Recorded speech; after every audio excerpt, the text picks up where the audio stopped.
Para aqueles que não me conhecem, meu nome é Vitor. Eu atualmente estou pastoreando ali na igreja cristã evangélica no bairro do São Cristóvão, ali junto com o pastor Joel, e fui convidado aqui pelo seminarista Felipe e pelo pastor Otoniel a ministrar a palavra nessa noite. Esse é o meu objetivo aqui com vocês. Então, convido vocês a abrirem as suas Bíblias em Filipenses capítulo 2, versículo 16 e 18, até o 18. Filipenses capítulo 2, versículo 16 até o versículo de número 18. De já, eu peço que deixem as suas Bíblias abertas no texto. Filipenses, capítulo 2, versículo 16, até o versículo de número 18.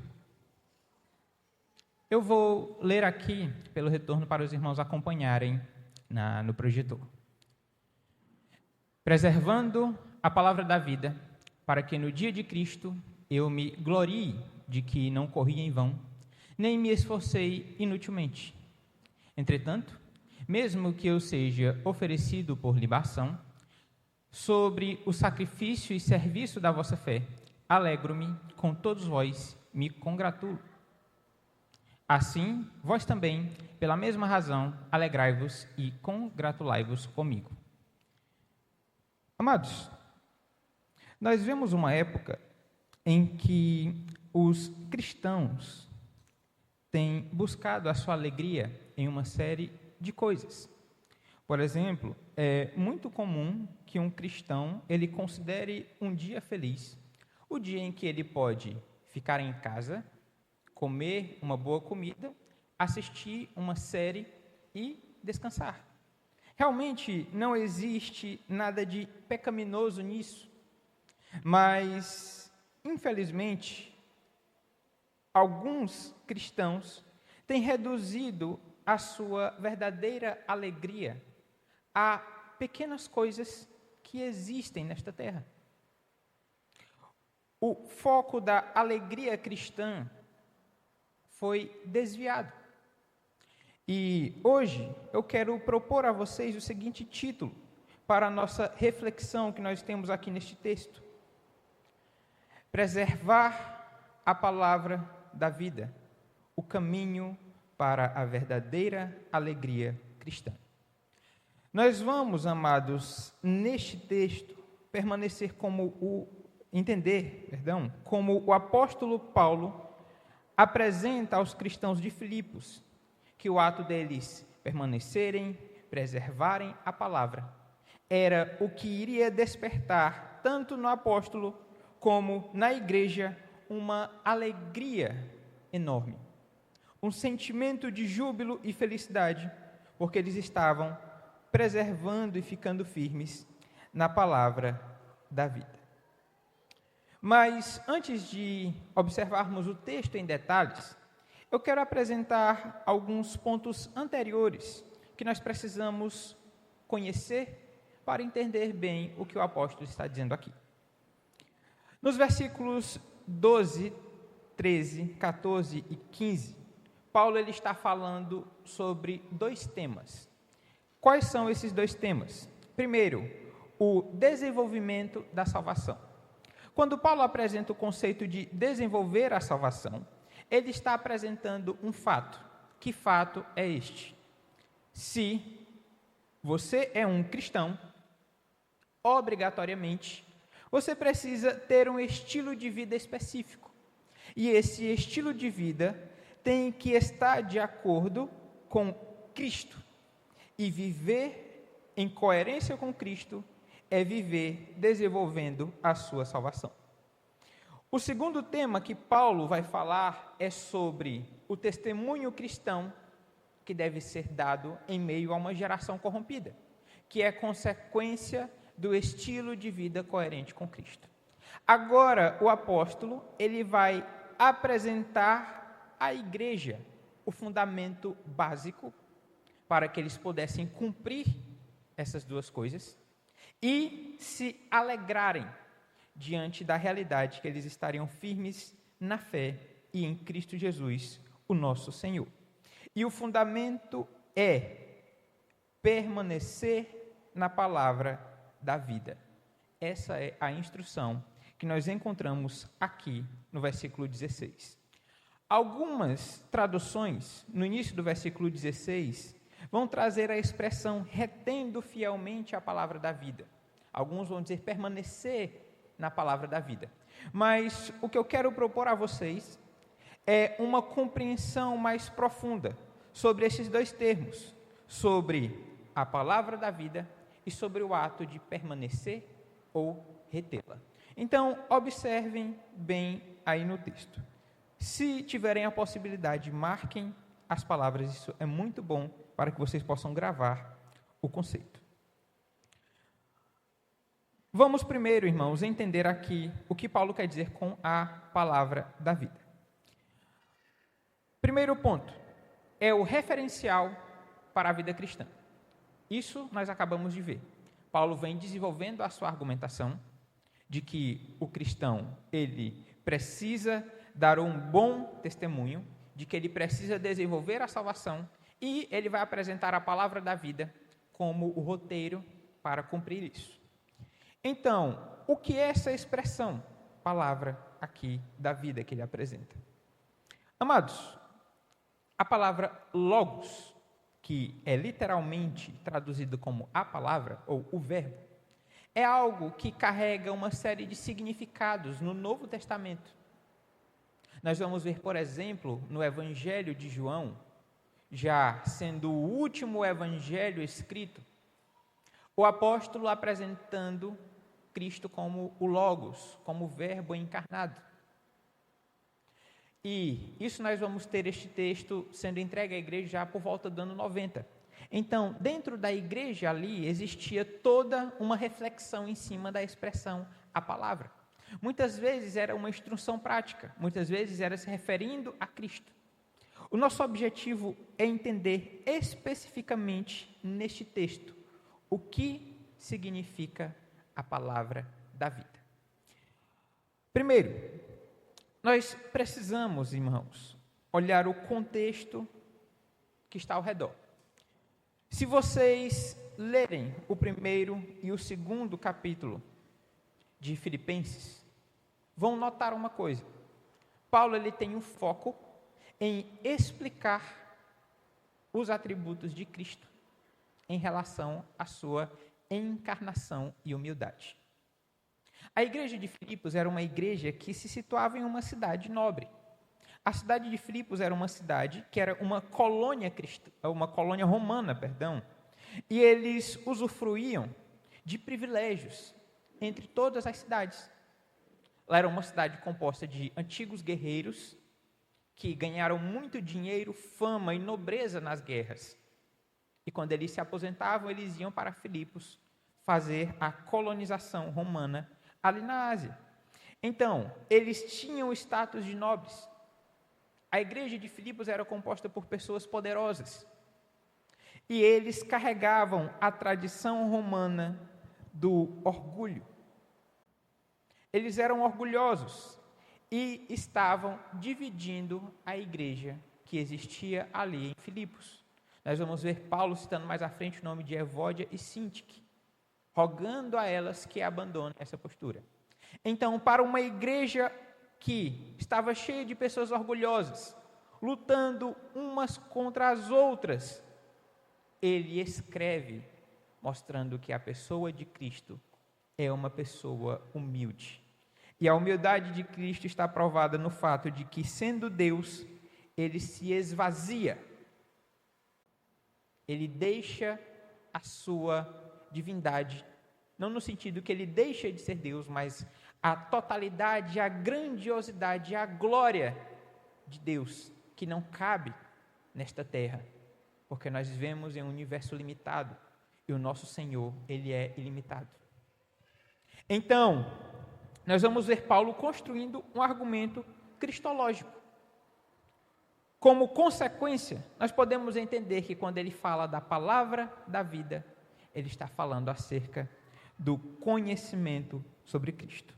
Então, a primeira verdade que nós temos que destacar neste texto é que o fundamento vital para a vida cristã é conhecer de forma profunda os detalhes de quem Cristo é. A epístola aos Filipenses vai apresentar o atributo da humildade de Cristo e aplicar àquela igreja. Aquela igreja vai ser confrontada por esta verdade.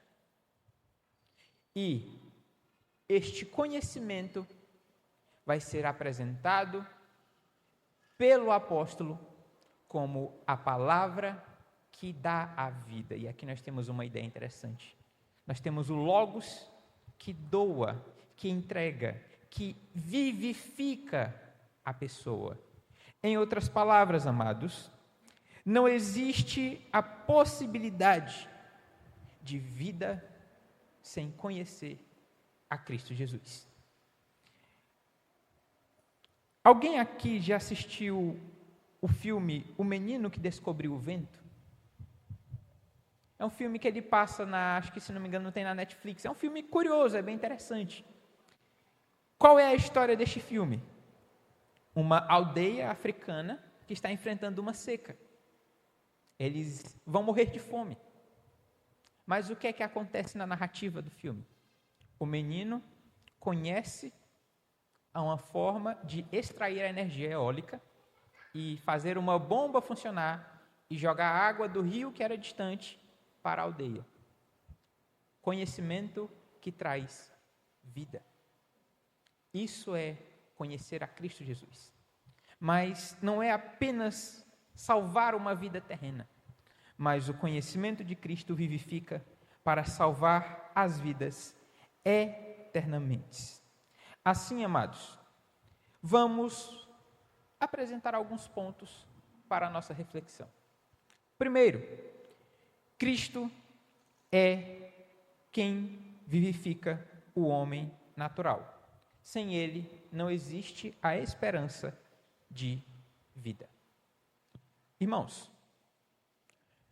é muito comum, como eu comecei citando, que os cristãos percam o foco e acabem buscando a razão do seu viver e a razão da sua alegria em elementos complementares da vida, coisas que não são centrais. Por exemplo, a minha alegria depende do meu trabalho. A minha alegria depende da quantidade de dinheiro que eu ganho. A minha alegria depende unicamente da minha saúde. A alegria depende da situação. Mas nós temos, irmãos, em Cristo, uma realidade extraordinária. E esta realidade é conhecê-lo nos dá a possibilidade de encontrar vida onde não existia outra hora. Então, Paulo apresenta esta primeira realidade àquela igreja. Voltem-se para o Cristo, que é aquele que doa a vida ao homem natural. E, irmãos, com isso, nós temos outra implicação. Se é Cristo quem vivifica, enquanto cristãos, nós jamais devemos nos satisfazer com o conhecimento que já temos sobre a pessoa de Cristo.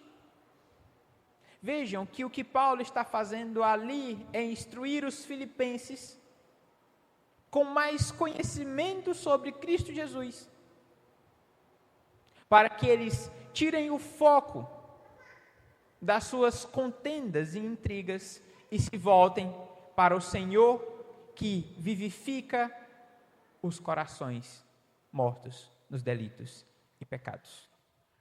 Então, nunca se satisfaçam com aquilo que vocês conhecem sobre Cristo, porque nunca é o suficiente.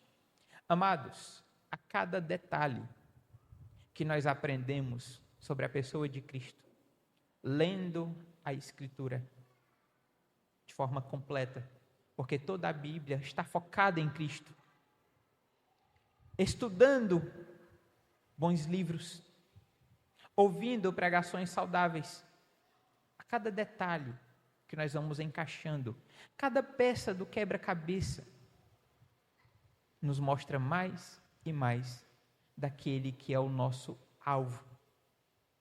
Era comum antigamente nós cantarmos: meu alvo é Cristo, meu alvo é Cristo. Essa música ela carrega alguns erros, mas tem um ponto interessante que é em que ela é assertiva. O alvo do cristão é ser como Cristo foi. E para poder realizar esta missão, é necessário conhecimento profundo sobre a pessoa de Cristo. Amados, não se satisfaçam. Superficialidade, ela é sempre uma armadilha que nos desvia do verdadeiro Cristo revelado pelas Escrituras. Entendido agora o que nós temos aqui por palavra da vida, vamos entender o que Paulo quer dizer quando utiliza a expressão retendo firmemente ou fielmente esta palavra da vida. Porque essa expressão que Paulo utiliza aqui, ela é muito curiosa. Ela é uma palavra grega que tem um significado dobrado. Ela tem um significado duplo, é justamente por isso que Paulo utiliza ela. Quais são esses significados? O primeiro é, essa palavra, ela pode ser compreendida como a atitude de uma pessoa de ficar grudada em algo, retida em algo ou fixada em algo, ao ponto de que ela não se desprende de forma alguma. Nós estamos vendo aqui Paulo apresentando o conhecer a Cristo Jesus e implicando o quê? Este conhecimento que vocês receberam, abracem, não larguem, se agarrem, grudem no conhecer a Cristo. Não permita que esse conhecimento escape dos seus braços, mas se agarre e o retenha com todas as forças que você tem. Essa é a primeira implicação.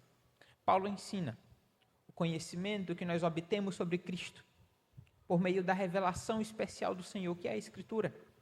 Não é algo para tratarmos com leviandade, algo que pode ser secundário, mas é algo que nós temos que agarrar com todas as nossas forças e reter e manter em nossas vidas, porque é por meio disso que somos vivificados.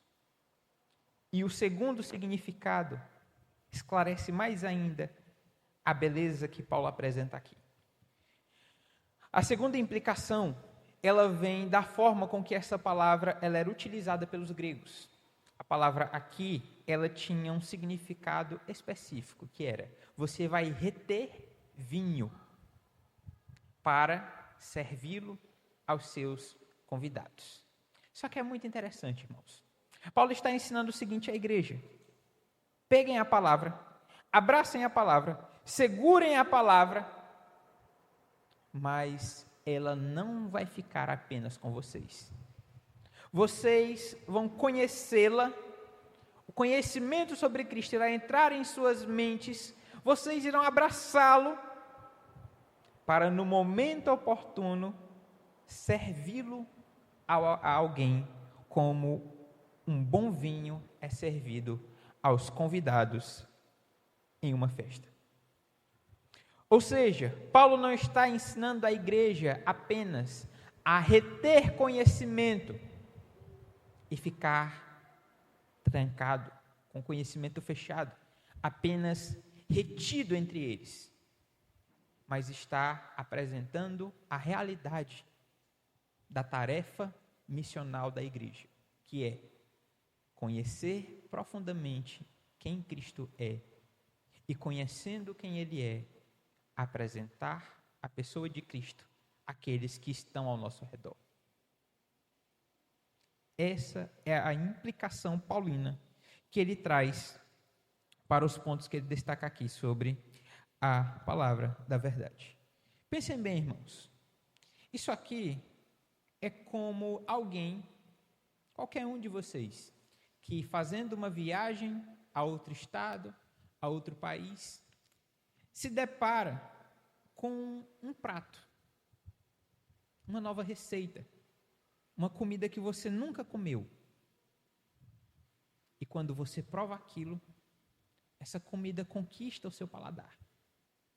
Desperta a sua mente. Eu preciso conhecer como essa refeição foi feita. E você se empenha. Você conhece os detalhes, os ingredientes X, Y e Z. A temperatura em que a comida ela foi feita. E na primeira oportunidade, naquele almoço de domingo com a família, o que é que você faz? Prepara a receita e serve a eles, para apresentar a eles aquele prato tão doce que conquistou o seu coração. Assim, irmãos, é que a igreja deve se portar em relação ao conhecer a Cristo. Nós devemos conhecer profundamente quem é o nosso Senhor.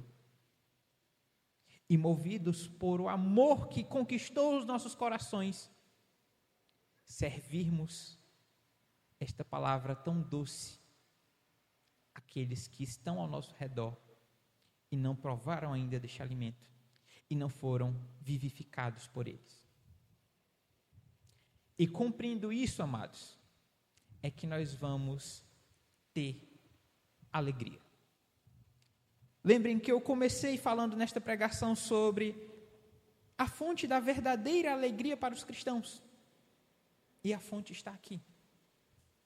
Nós vamos ver como Paulo vai direcionar a igreja ao seguinte entendimento: se vocês estiverem retidos na palavra, isso quer dizer conhecer e apresentar a palavra àqueles que estão ao seu redor, eu serei muito feliz e sei que vocês devem ser felizes. Vamos observar bem o texto.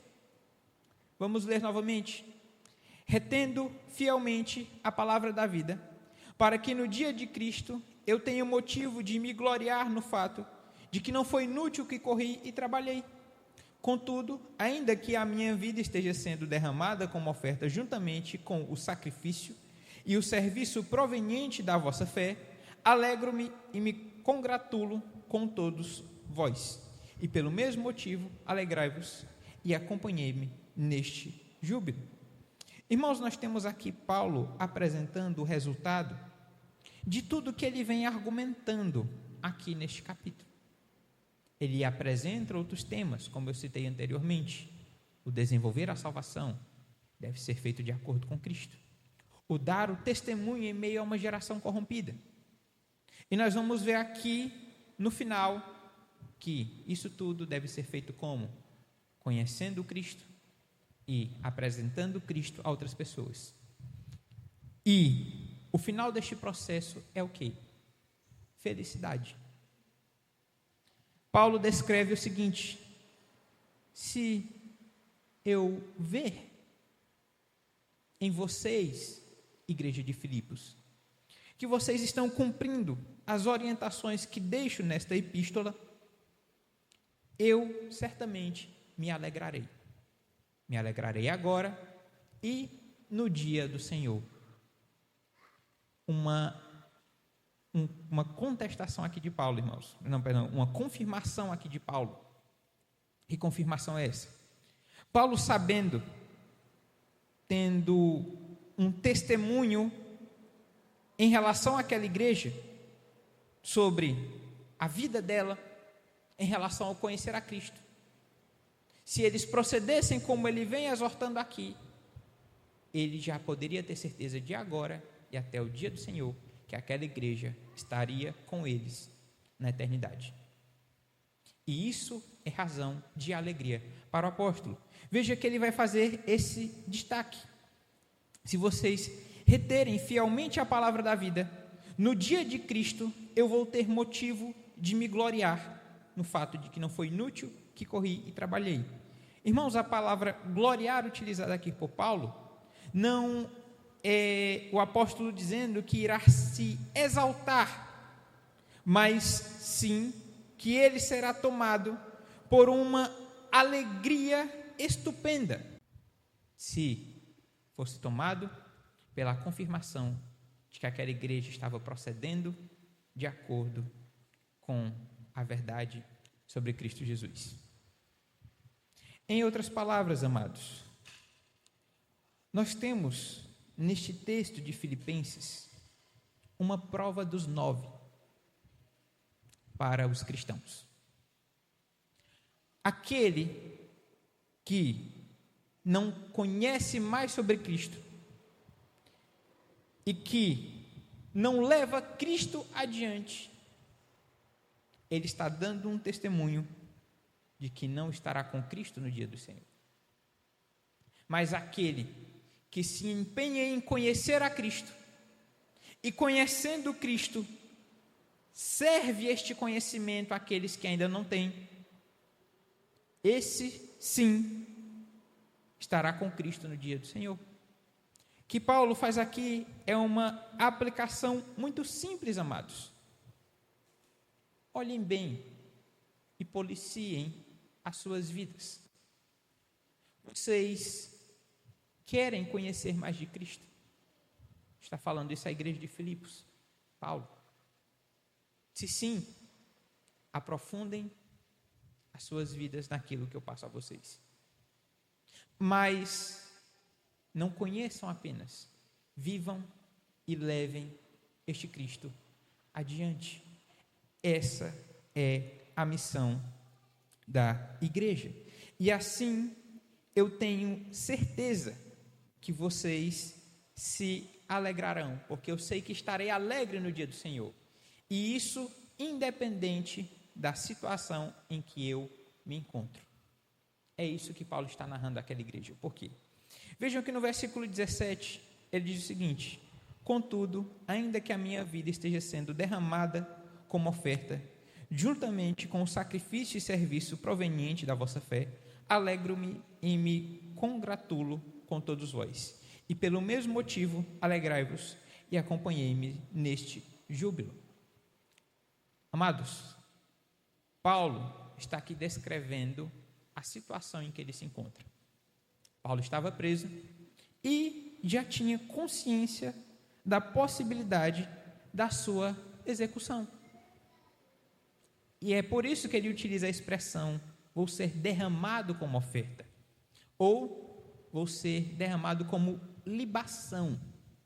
Libação é uma oferta específica que era utilizada no Antigo Testamento, que era oferta de líquidos, azeite, determinado tipo de líquido, um vinho, aquilo que a pessoa considerava o de mais especial de líquido que ele tinha, ele levava e oferecia como uma oferta ali de ações de graça ao Senhor no tabernáculo. Paulo está aqui se identificando com isso, porque Paulo era cidadão romano, e a execução de um cidadão romano era feita por meio da decapitação. Paulo está aqui descrevendo: eu sei que o meu sangue será derramado, eu sei que a minha cabeça será arrancada e meu sangue vai correr pelo chão, mas tenho a consciência de que este sangue derramado, junto com todo o meu trabalho, é para alegria. Por quê? Porque tudo isso foi feito por Cristo. No capítulo 1, nós vamos ver Paulo resumindo a vida dele ao viver para Cristo e o morrer como o maior lucro. E ele vem agora no capítulo 2 e confirma o que ele disse anteriormente. Eu trabalhei para Cristo e, entenda, neste momento estou alegre, mesmo sabendo que posso ou já tendo a certeza de que vou morrer. Estou alegre por quê? Porque tenho aqui a possibilidade de exortá-los ao caminho correto diante do Senhor. E é nisso que está a alegria cristã. E Paulo vai e ordena: vocês agora se alegrem comigo. A igreja de Filipos era conhecida como uma igreja que amava profundamente o apóstolo. Eles forneceram patrocínio para Paulo por várias vezes em suas missões. Constantemente, quando tinham a possibilidade, cuidavam do apóstolo. Eles amavam profundamente. E os seus corações estavam tomados de tristeza e ansiedade por causa da situação que Paulo estava. Só que o apóstolo diz: estão vendo para esta situação que me cerca? Se alegrem. Em outras palavras, a alegria cristã, amados, não está resumida à circunstância que nos cerca. Mas a alegria cristã está em cumprir a nossa missão para com Deus.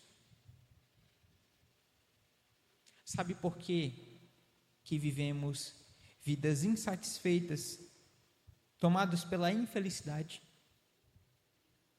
É porque transformamos o foco da nossa vida em coisas secundárias.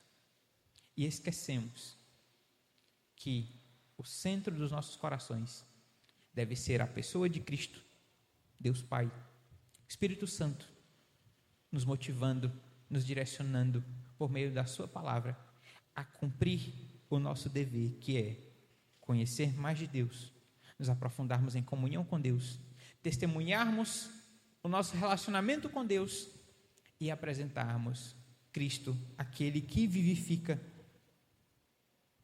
aos que estão ao nosso redor e ainda não conheceram esta palavra tão doce, que nos liberta do pecado e nos leva à comunhão com o Senhor. Encerro a minha palavra nesta noite, irmãos, destacando alguns pontos a vocês. Seguinte: quando uma comunidade cristã, ela se desenvolve de uma forma condizente com a Escritura, se alegre, porque é certo que esta comunidade estará nos céus com Cristo. A Escritura, irmãos, a revelação que nós temos sobre Deus, é o nosso roteiro, é o nosso manual, é tudo que o Senhor nos forneceu para nos dar a direção. Se apeguem a ela, porque ela nos traz conhecimento sobre Cristo. E conhecendo, vivam. E vivendo, levem adiante. Transformem Cristo no centro de todos os elementos que compõem a vida de vocês. Porque isso é testemunho de que vocês são uma comunidade que vive com Cristo, com a Escritura, com o Senhor Deus como foco de tudo. E assim, certamente, se alegrarão de forma verdadeira. Paulo destaca no versículo 18: alegrai-vos e me acompanhem neste júbilo. Este homem olha para a morte, mas olha para tudo que ele viveu e vê: eu vivi para Cristo. Então agora não é o momento para a tristeza, mas para a maior alegria de todas. A palavra júbilo, irmãos, não é uma alegria pequena, não é um pequeno sorriso, não é um momento de alegria quando escutamos uma piada ou vemos algo engraçado. O júbilo é uma alegria enorme e constante que toma os nossos corações, que nos faz compreender o quanto nosso Deus ele é gracioso. Então, busquem Cristo, retenham todo o conhecimento que vocês puderem sobre Cristo e levem adiante, cumprindo a sua missão de igreja, para que assim possam desfrutar da verdadeira alegria da vida cristã, que é viver e morrer para a glória do nosso Deus. Que Deus em Cristo abençoe, amados, esta igreja, e que vocês possam ser nutridos pela palavra do Senhor e pelo Santo Espírito que Ele diz, e assim glorificar o nome do nosso Pai. Amém.